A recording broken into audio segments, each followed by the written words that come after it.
Sup, guys? Welcome to my final quick picks of the year. Colby Covington versus Joaquin Buckley. This fucking card is a really great way to end off the year, I find. This is a lot of fun fights on the card. It's going to be a great time, and yeah, let's get into it. And I want to wish you all a happy holidays. Thank you for watching my videos. I had a great time this year with it, and yeah, let's get into it. Now, starting off the card is Miles Johns versus Felipe Lima. And, like, I'm very surprised with the Tapology picks on this. Felipe Lima is 89% of, like, the picks on this, which I don't understand. I'm going to be going with Miles Johns on this. I know Felipe Lima looked phenomenal in his UFC debut against Muhammad Naimov. Muhammad Naimov did get, like, easy matchups for him in the UFC, and like we saw, Felipe Lima is a bit better than what we were expecting, because I believe he was the underdog in that fight, and we saw he's super fast and like good fight IQ, durable, got hit with some shots, did get taken down a little bit. Miles Johns, I guess they're picking Felipe Lima is because Miles Johns is like super slow and does not have like the best gas tank, but he does possess like really good power, and like he does have good wrestling. Just, yes, the gas tank is pretty fucking bad, but he still finds a way to win fights. He doesn't quit. Like, I know in a lot of his third rounds, like he's looking like very tired and whatnot. I'm going to be going with Miles Johns to get this done by late finish or decision. It's probably an underdog pick. Yeah. Now, next up is Miranda Maverick versus Jamie Lynn Horton. Oof. I hate picking these kind of fights because, like, it's very confusing. Like, Miranda Maverick has been winning, like, very close a lot of her fights. She did decimate Diani Barbosa, but, like, she was supposed to, like, in that fight. Diani Barbosa is relatively unproven. Is that even a fucking word? Unproven. Yeah, I drink before these. But I made my picks prior. Andrea Lee, close fucking fight. Priscilla Cachoeira destroyed her. And got wrestle-fucked by Jasmine Jasdavicius. Jamie Lynn Horth is coming off a win over Ivana Petrovic. Split decision. Very fucking close fight. And lost to Veronica Hardy. I don't know why that was a split. That seemed pretty clear. Veronica Hardy in that fight. Super feisty Veronica Hardy. And beat Haley Cowan, who's not very good. And as much as I'd like to go with the Canadian on this, I'm going to be going with Miranda Maverick to get this one done by decision. I think like she's just got the better skills, and I don't want to spend too much time on it. It's a kind of low level, even though Miranda Maverick has had quite a few fights in the UFC. I'll root for the Canadian, but I'm going with Miranda Maverick. Fun little fact, Miranda Maverick did lose to another Canadian prior as a huge favorite, Jasmine Jasdavicius, so maybe Canadians kryptonite. Now, Sean Woodson versus Fernando Padilla. I'm going with Woodson all day on this. Like, I like how he can kind of use his length as an advantage. I know that Fernando Padilla is like a pretty long fighter, 76-inch reach with 6'1" in height. 2-inch reach advantage for Sean Woodson, and 6'2". It's very weird. Like, he very long arms and legs. Like, I think he's gonna just stick and move throughout this whole fight. Fernando Padilla is gonna try and be more of the aggressor, but Sean Woodson's gonna back up and like just kind of pick him apart and win by like decision or something. Now, Michael Johnson versus Otman Azaitar. Otman Azaitar is coming off 2 back-to-back knockout losses to Francisco Prado and Matt Fravola. Before that, he was 12-0, and like most of his fights coming by finish, won by decision. And Michael Johnson is 22-19, but like don't let that record fool you, because like when this guy shows up, like he's incredible. Like he's a very good fighter. He's given a lot of great fighters tough tests. He beat Prime Tony Ferguson. He knocked out Dustin Poirier, and Yeah, and beat Edson Barboza. This is so fucking long ago. He's coming off a win over Darius Flowers, which yeah, he kind of just wrestle fucked him like the whole time. But I'm gonna be going with Michael Johnson on this one. I don't know like the odds yet for this fight. I just think like Michael Johnson is probably gonna show up in this fight. I do worry about his chin. Like I could say about both these guys, their chins are not that good, but I think Michael Johnson is going to use his veteran savvy to get this one done. Probably mm, late knockout or decision. I'm going to be going with Michael Johnson. Not super confident. You can't ever be super confident on a Michael Johnson pick. Like a lot of people just pick against him, like if the other person's underdog.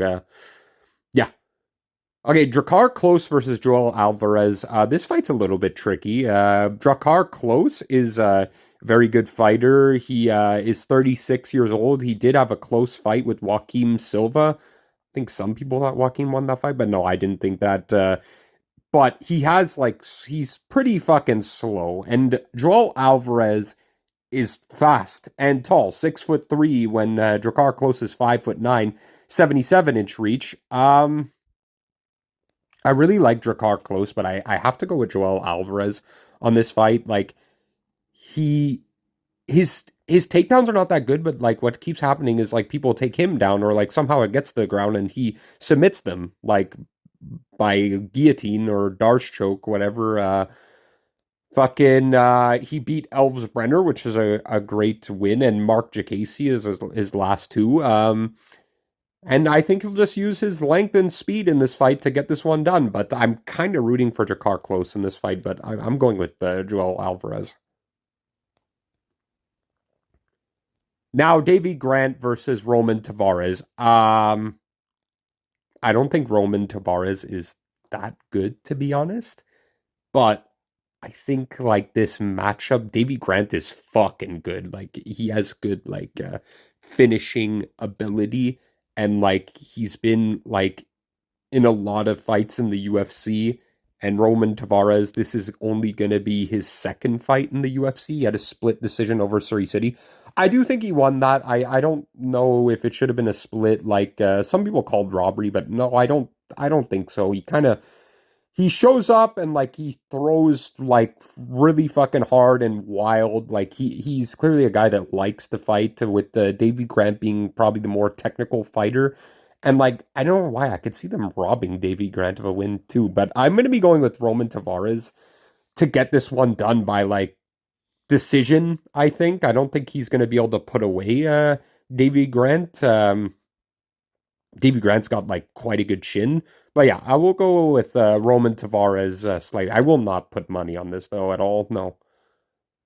Okay, Piero Rodriguez versus Josephine Knudsen, and hopefully Josephine Knudsen can get her first finish in the UFC. Like she's won what most of her fights by decision. I really like her style though. The kickboxing style, and like she can also grapple too as well. She's trained with like Kamzat Chimaev, which is a good training partner, and yeah, she won her first. She did have a little bit of trouble against Julia Pilastri, and before that, she kind of like, destroyed Marnik Man.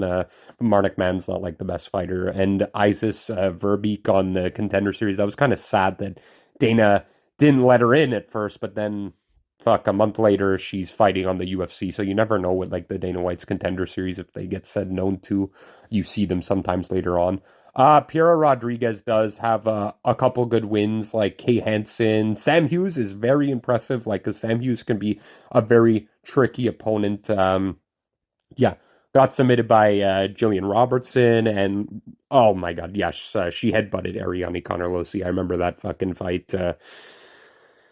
She was winning prior. She let that one slip away. I don't know why she did that, but anyway, I think Josephine Knudsen. I want to say finish, but I don't think it's going to happen. I think she's just going to stay on the feet, and she's going to pick apart Piera Rodriguez. Good hands, good kickboxing ability, good fucking. She's defensively sound, like all around. I think she's just the better fighter. I'm going to be going with Josephine Knudsen on this one.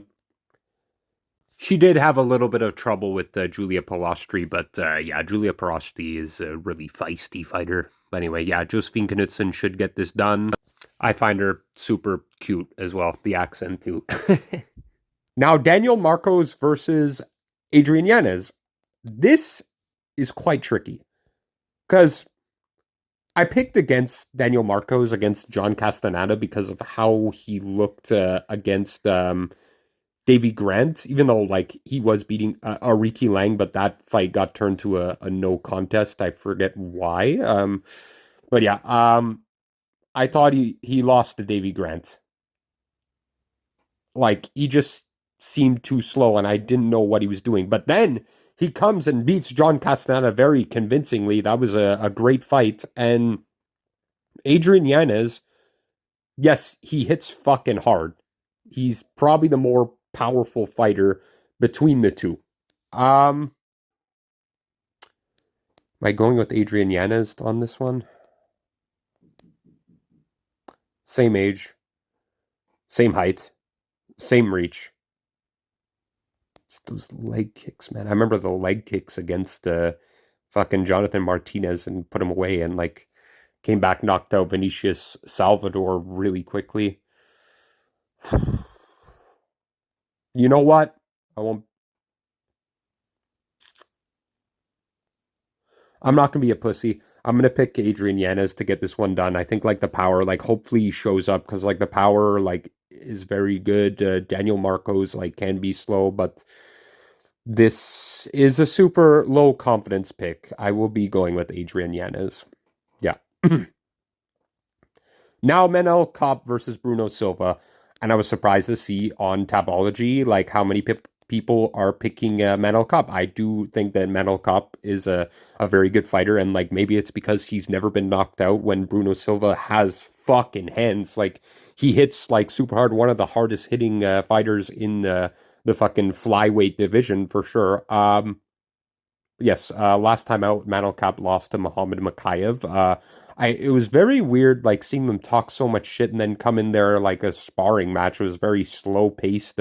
Not much happened. But prior to that, yes, he beat Felipe Dos Santos. He went to war with him, which doesn't look too good right now because like fucking like honestly, so Felipe Dos Santos lost to Manel Kape, and then I think it was kind of a robbery against Victor Altamirano, which does not look that good. I think Victor won that fight, and then lost convincingly to Andre Lima. And I can't believe I picked him against Andre Lima. It's pissing me off, fucking. But yes, I will be going with Manel Kape to get this one done. But the power does like scare me a little bit. Like, can the power be enough to like win him like minutes in the fight? Like possible, yeah. Because like Manel Kape though, the activity and the pullouts, who knows if this fight's even gonna happen. But I will go with Manel Kape to get this one done. I think he's gonna knock out Bruno Silva. Is what I think is gonna happen. Yeah. Now, Navajo Sterling versus Tacos.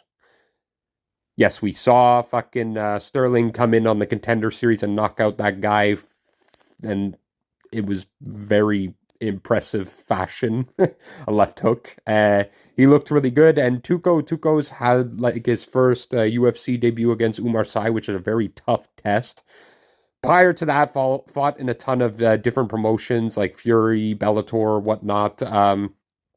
And because of that Umar Sy fight, taking it on short notice, he finds himself in another UFC fight against a very tough opponent, 5-0. Like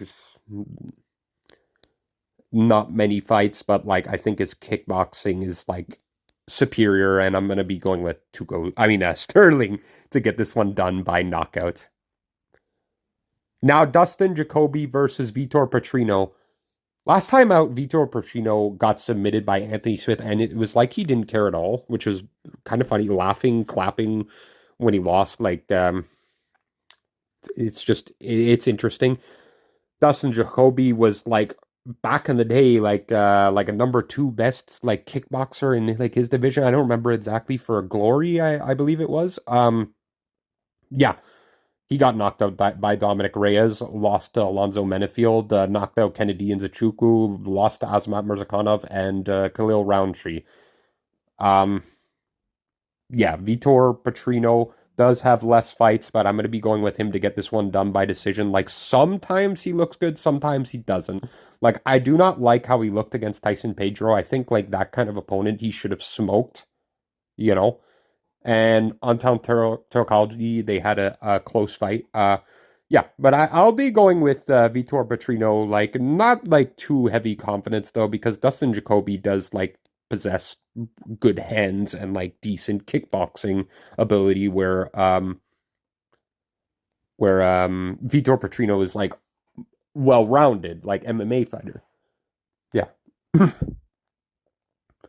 Now Cub Swanson versus Billy Quarantillo. I think Cub's got one left in the tank. I don't like how Quarantillo's looked in his last few fights. Quarantillo, he lost last time to Yusuf Zalal, which actually, you know what? That doesn't look too bad in hindsight. Like, Zalal fucking is on quite a good tear in his second coming in the UFC.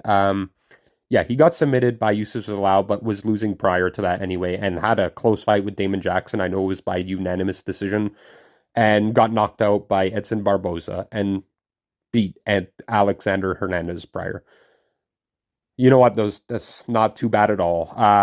Fucking Cub Swanson. I was there in person for this at UFC 303. I thought Cub won the fucking fight against Andre Fili, to be honest. But okay, when I watched it live against Hakeem Dawado, I had money on Cub. And like when it got to the scorecards, I was like, fuck, I lost, like for sure. You know what I mean? And then when they said Cubs the winner, I was like, oh, okay, I'll take the money, but like I do think he lost. But when I rewatched it again, I saw it. I saw why they gave it to Cub. Better moments in the striking. He still hits fucking hard. Where Hakeem Dawado seemed to not want to fight. He wanted to play it safe against Cub, where Cub actually wanted to fight. And yeah, I think that's why he got the win. But fuck, you could still call it robbery. Unanimous decision, yes. And yes, he got decimated by Jonathan Martinez by leg kicks prior to that, and beat Darren Elkins prior to that.